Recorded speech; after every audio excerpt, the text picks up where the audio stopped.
এবং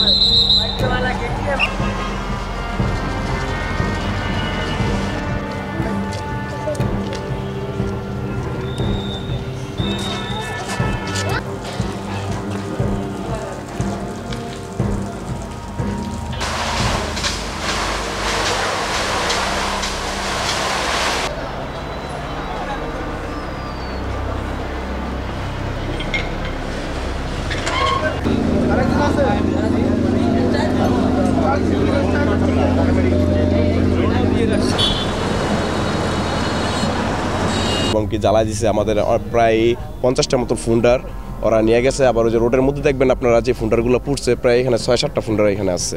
এই আরতি বিষয়টা এটা আপনার এই ইয়া থেকে বলছে ইউনসার বলছে যে দুপক্ষের মাঝখানে সামঞ্জস্য হলে তাহলে মানে একটা ডিল হবে।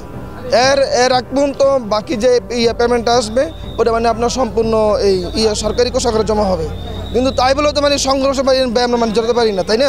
সব বাহিনীদেরকে নিয়ে এসে আমাদের উপরে গুলি বর্ষণ করছে এবং কি আমাদের যত গাড়িগুলি ছিল সব লুটপাট করছে এবং কি আমাদের সব গাড়িতে আগুন লাগিয়ে দিয়ে গেছে।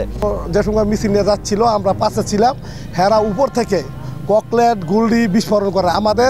আমাদের যারা আমাদের সহযোদ্ধা ছিল তাদের হাতে কিছু ছিল না, তারা উপর থেকে করছে, সেনাবাহিনীরা দেখছে উপর থেকে গুলি করতেছে, ককলেট বিস্ফোরণ করতেছে। এইখানে আপনার জানেন যে এই ল্যান্ডের মালিক যিনি উনি দাবি করছেন যে উনি 10 বছরের জন্য কাউকে লিজ দেননি, আর যারা এখানে দোকানদার রয়েছে তারা বলছেন যে 10 বছরের জন্য তারা দলিল মূলে সেখানে লিজ নিয়েছেন। তো এটি আসলে আদালতের নিষ্পত্তিযোগ্য বিষয়, আদালত যে রায়টা আমাদেরকে দিবে আমরা সেটি বাস্তবায়ন করব। বাট আজকে যে ঘটনাটা ঘটেছে আমরা এটা তদন্ত করে দেখছি, যারা দোষী আমরা সবাইকে শাস্তির আওতায় নিয়ে আসবো। 2 জন না, আমি আসলে একজনের গুলিবিদ্ধ হওয়ার খবর শুনেছি, তারপরেও যদি 2 জন হয়ে থাকে আমি পরবর্তীতে বিষয়টা দেখব।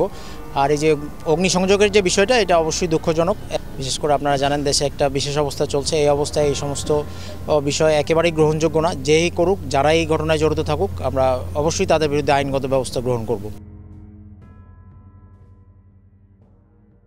কেউ না বুঝলেও আমরা আপনার প্রয়োজন বুঝি, আর তাই তো অত্যাধুনিক ফিচার সম্বলিত বিভিন্ন সাইজ আর কালারের 250টিরও বেশি ডিজাইন অপশন নিয়ে ওয়ালটন স্মার্ট ফ্রিজ বোঝে আপনার প্রয়োজন।